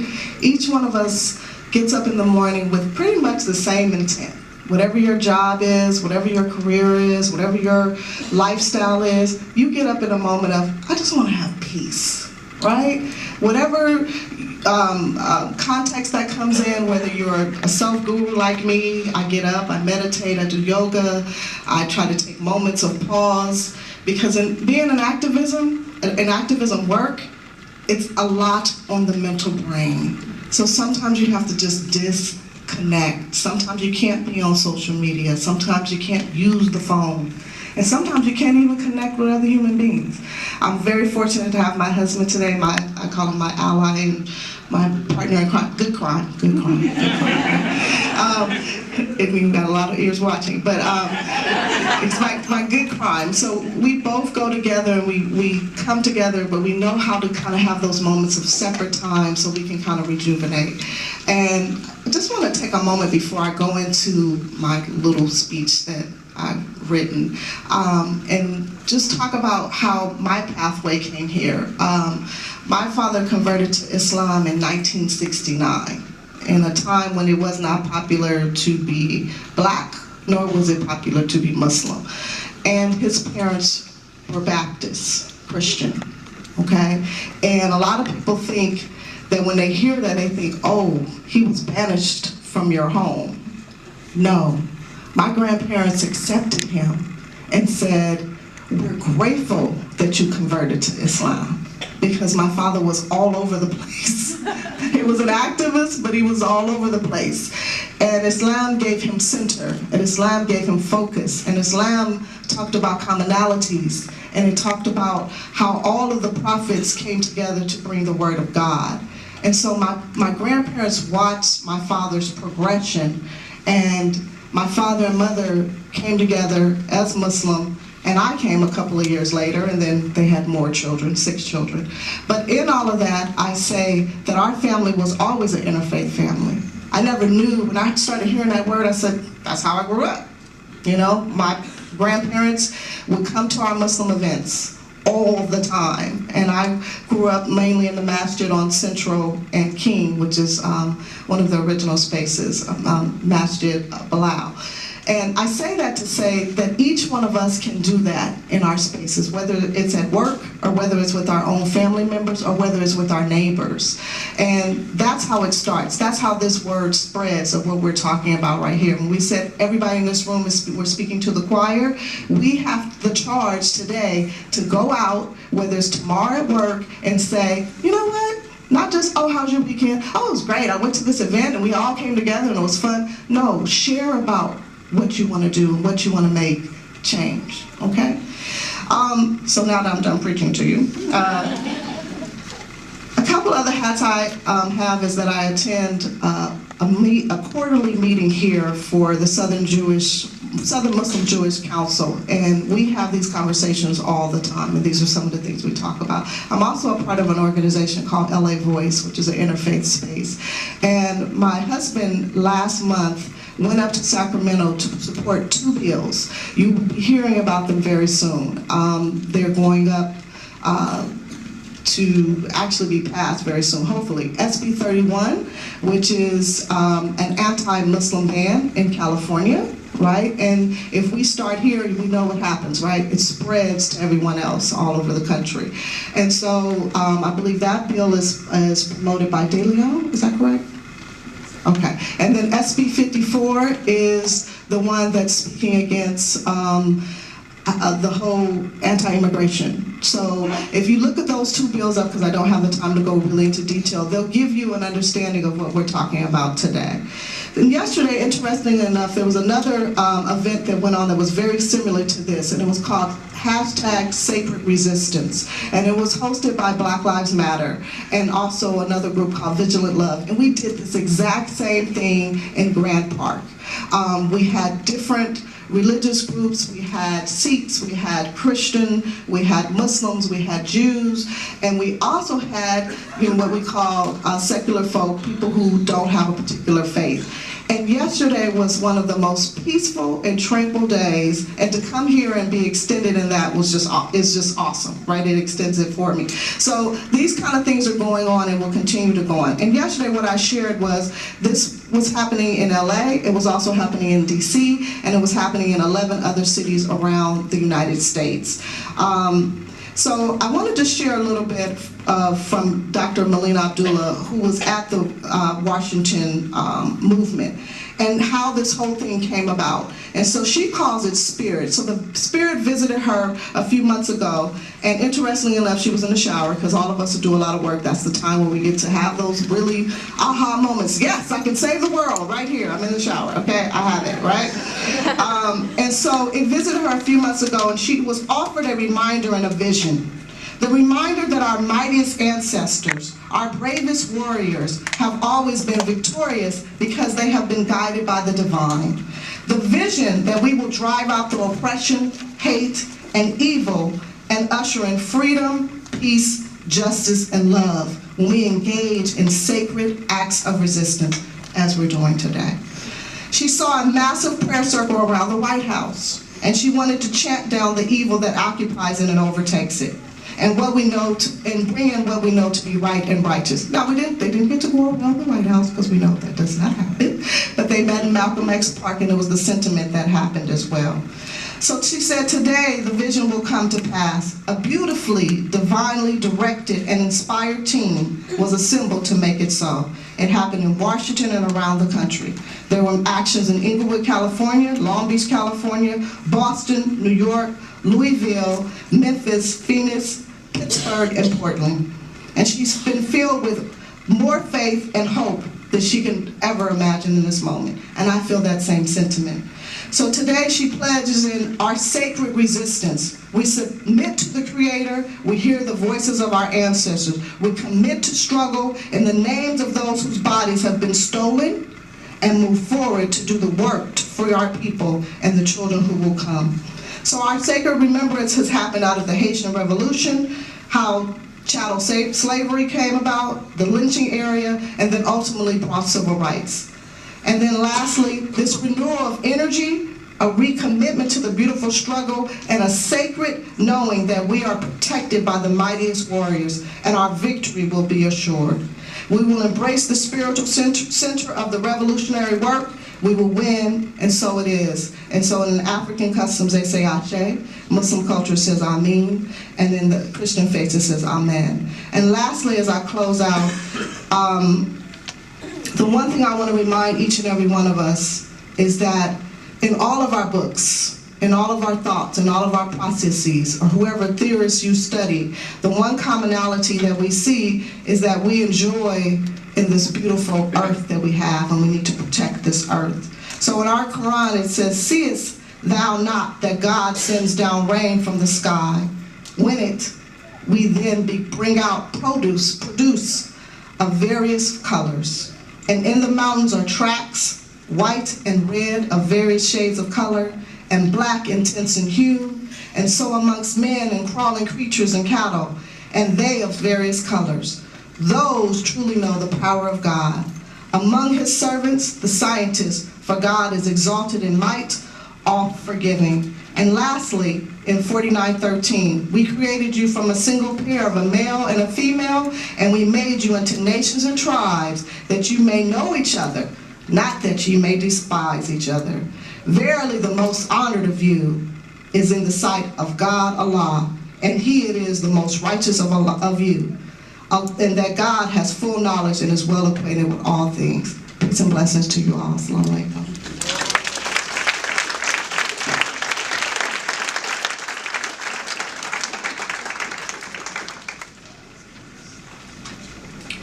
Thank you, Kenyatta. We're getting towards the end of our program now, and in the interest of moving along, I'm going to be pretty quick here and call Soraya Dean up to the podium. She's here today representing the Muslim Women Speakers Movement and also the Institute for Religious Tolerance, Peace, and Justice. Soraya. Thank you, Kristen. Thank you, Sister Kenyatta. We have hope today because we focus on the struggles of your people. Thank you for your powerful words. Now, my father had a phenomenal influence in my life.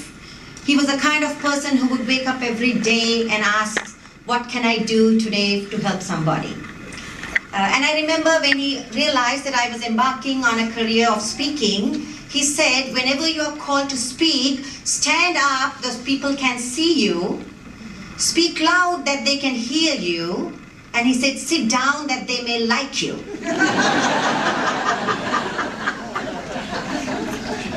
So ladies and gentlemen, the problem we have today is not a Muslim problem. It is not an immigrant problem. It is not a band problem, or it is not a wall problem. It is a hate problem. Hate has gone global and it has gone viral. Hate has been legitimized. And these people didn't fall from a tower, they've been here. As my brother mentioned, it's up to us to engage them. That will be a critical component of the work we do here today, reaching out to them. I was in Oregon last week, and I was in a church, and I heard the chapter of John, where there's a blind man, and people ask Jesus, why is he blind? Did he do something wrong, or did his parents do something wrong?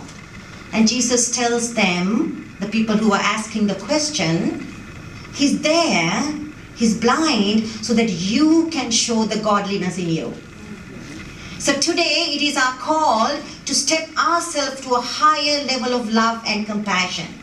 Because in the world we live today, 50% of the people have nothing to say but they are speaking. I was prepared because I am an Angelino. In Los Angeles, we stand for each other. And that day I was able to describe that it is the fringe actions of a very few people, and that can't define the whole state of Oregon. And it is because of the training, because of the life, and because of the community I have in LA that I believe so strongly in the maximum, in the motto that we in America are called to uphold, e pluribus unum.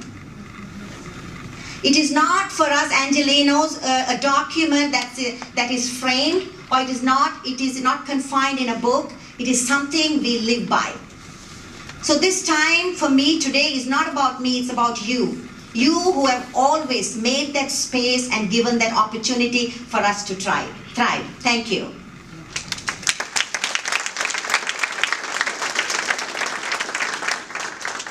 On August 28, 1963, during the March on Washington, in his now famous speech, I Have a Dream, Dr. Martin Luther King said, "The magnificent words of the Constitution and the Declaration of Independence was a promissory note given to all Americans, guaranteeing the unalienable rights to life, liberty, and the pursuit of happiness. But America," he said, "has defaulted on that promise towards the citizens of color. America," he said, "has given the Negro people a bad check marked with insufficient funds, and the check, he said, needs to be honored." 53 years later today, we know, though flawed, America has honored that check. And today we, the Americans who are Muslims, we are here not to deposit a promissory note, not to cash a promissory note. We are here to deposit a new check. We ask that we be allowed to deposit this check promptly. This check is endorsed, fully secured, and has sufficient funds and is guaranteed. This check guarantees that we, the Americans who are Muslims, we love America. We're constantly told we don't. This check says that we, the Americans who are Muslims, we condemn terrorism in all its forms. And this check, which is endorsed, say, we the Americans, we will uphold and defend the Constitution of the United States of America. So we ask that we be allowed to deposit this check promptly, now. Because as an American Muslim, a woman, a mother, and an immigrant, it is very tiring to be vicariously liable for acts of terror conducted outside of our country. Thank you. And I say to every one of us, let us have moral outrage, but let us not carry personal anger. We have to know this very clearly. So how can we navigate these challenging times? I'll share with you, we have to be positive. Positive is not just not thinking negative. Positive is more than that. Marianne Williamson says, positive is where you believe in yourself first. You believe in your ability to transform the world. Because really, let us know this. The chance that you are here with this DNA as to who you are is 1 in 400 billion. So why are we playing small? As we come to events, thank you. We have to really step into our greatness. We have to live our fullest. Horace Mann said, mankind should be ashamed to die until it has made a major contribution to the world. Thank you. So we can all do that. We can transform our lives, our communities, and it begins with us. We have to change the way we think. Because when we change the way we think, we can change the way we feel. Otherwise we get caught into the cycle of despair. And secondly, as we live our fullest, let us also love to our fullest. Love is not just one isolated action, but it is a series of actions of kindness done on a daily basis. Love is including one another. So that more you include people, you see you in those people and they see you in them. It is a process. I think it was Mother Teresa who said, when we judge, there's no time to love. So loving is critical. And then we must give. Give till it hurts. Mother Teresa reminds us again, service begins when convenience ends. We must give. Because when I came to the United States 18 years ago, a woman I didn't know picked me up from the airport. And that day she took me to her house, and she didn't just provide me a space to live, she provided me a home to thrive.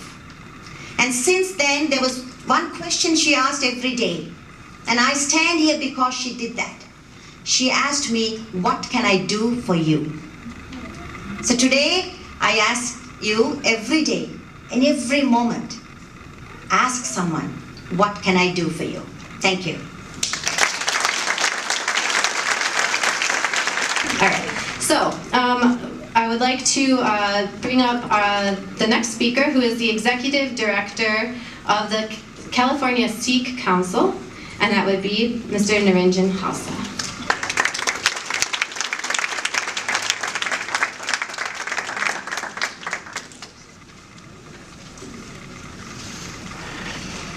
Good afternoon, everybody. Before I start, I'd like to thank once again my brothers and sisters from the Khalsa Care Foundation, brothers and sisters and aunties and uncles from the Khalsa Care Foundation who provided the food and the water during the walk. This is something Sikhs believe, if nothing else, nobody should go hungry. At the Golden Temple in India, we feed 100,000 people per day for free. And that's on a slow day. As a community activist, I'm always looking for different ways to try and further the cause that we all are here for today. And today I'm really blessed to find a very effective tool. I think all we really need to do is put Ruthie in a room and let her write about 10 or 20 more songs, publish them, and then we won't have anything more to do. What we've done here today is not just a photo op. Although the image of people representing so many faith communities walking hand in hand is a picture that should hang on every wall of America. Over the past few years, the faith leaders and representatives that you see here before you today have learned something very important. By reaching out to each other, we have learned that we can maintain and grow our own spiritual identities and communities while respecting and protecting the sanctity of each other's beliefs and practices. This is huge. This has never happened before in the age of man. And it's something that we need to move forward on rapidly and perfect to meet the oncoming wave of insanity that's headed our way. It's just started. The tide's coming in now. The wave is still yet to come. What we demonstrate here today is that we as different religions are ready, willing, and able to begin an age of understanding and cooperation where men and women of all different faith communities can and will work together to further social justice and to heal and uplift those in need. So we stand here today, united by the core values of our different teachings, but are we willing to continue? Are we willing to reach out and move forward to the degree and take the sacrifices necessary to make this work? Are we willing to join hands every day and move forward? Are we willing to take back the narrative of hatred, bigotry, and persecution that has encompassed not only America, but the world at large? We are moving into very dangerous times in America, where those who are supposed to be leading and holding this great nation together are preaching that hatred equals patriotism and fear and divisiveness is the only way to keep America safe. Nonsense. We must change this conversation. We must stand up to those who seek power by making America afraid. We must say so loud and so often to our brothers and sisters across this land that fear and hatred are not the tools that can make America safe and great. Only love, understanding, and unity can do that. Now, I'm lucky. I always go last in these things a lot, and I get to cross a lot of the things off my list that I wanted to say because everybody's already saying them. So I get to look good. I have a friend who would be here today marching with us if he was here in LA, and who used to, when I first started speaking and doing my activism, he taught me an important lesson. Blessed are those who are brief, for they shall be re-invited. All right, so it's time to close out today's program. We're going to do so with a song. Today we have Miss Ani Zonneveld from Muslims for Progressive Values here, and she's going to come up to the stage right now. And right after she's done, where are we going? To the food. All right, thank you. Peace, greetings, everyone. The song that I'm going to sing, the original lyrics is written by a poet and teacher, Islamic teacher, a woman from Iraq in the 700s. And her lyrics is just incredibly spiritual and interfaith in nature. And what I did was I adapted it into a classical genre, and I renamed it In My Soul.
But she's the first member of the established Muslim choir. Thank you. All right, well, one final applause for everybody today here who made everything possible, starting with the houses of worship.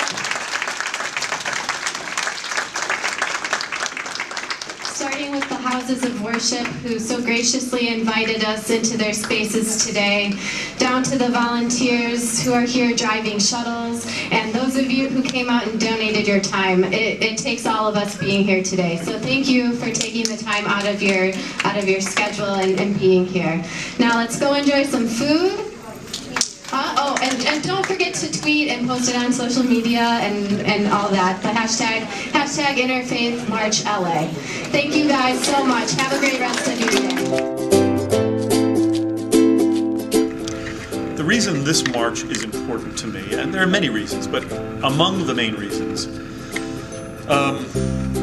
I came from an interfaith background. My mother was raised Roman Catholic, my father was raised Jewish, and my mother, I guess you would say she left the Catholic faith in the 1950s or thereabouts when she realized that it didn't really touch her anymore. So she converted to Judaism. My parents were married in the synagogue. But then they both went on their own personal spiritual search, their own attempt to understand God in their own way. And I was raised in that kind of background, recognizing the commonalities between many, if not most, of the world's faiths, recognizing a kernel of truth in every faith in the world. And so, of course, that left me with a little bit of confusion as to what my faith was. Like, what are we? Well, we identified nominally as Jews, but I realized, well, I'm not going to Hebrew school, I'm not going to get bar mitzvahed, we occasionally eat shellfish and pork, so, that doesn't make me a very good Jew. What am I? So I spent the next 25 some odd years studying religion, and now I'm a scholar of religion on the university level. So I've spent the last 25 years on the academic level talking about religion, studying religion, teaching religion to students. I take my students to a variety of different houses of worship to be able to introduce them to people of different faiths that they would not have otherwise met. And this is the thing that the students find the most enjoyable about my classes, more than hearing me yammer at them for an hour and 15 minutes, the ability to go to houses of worship and have an entree, have an introduction, so that it's not so scary to go to this house of worship with people that wear, funny hats or different modes of dress that you do, and they find it always very welcoming. And I bring them to at least 5 different houses of worship throughout each semester. Sometimes these houses of worship rotate, but many of these houses of worship I've garnered a very close relationship with. They trust me because they know that I'm representing their faith in a fair and honest manner. I'm teaching students about that faith and the existence of that faith, and introducing students to it in a way that is sympathetic and kind. And so because of that, many of these communities have now sent essentially delegates to a march like this. So I'm helping them to spread word about what their faith is and trying to help, I guess you would say, normalize that faith so that the rest of the American public knows what that faith is, that these are not terrorists, they're not trying to kill you.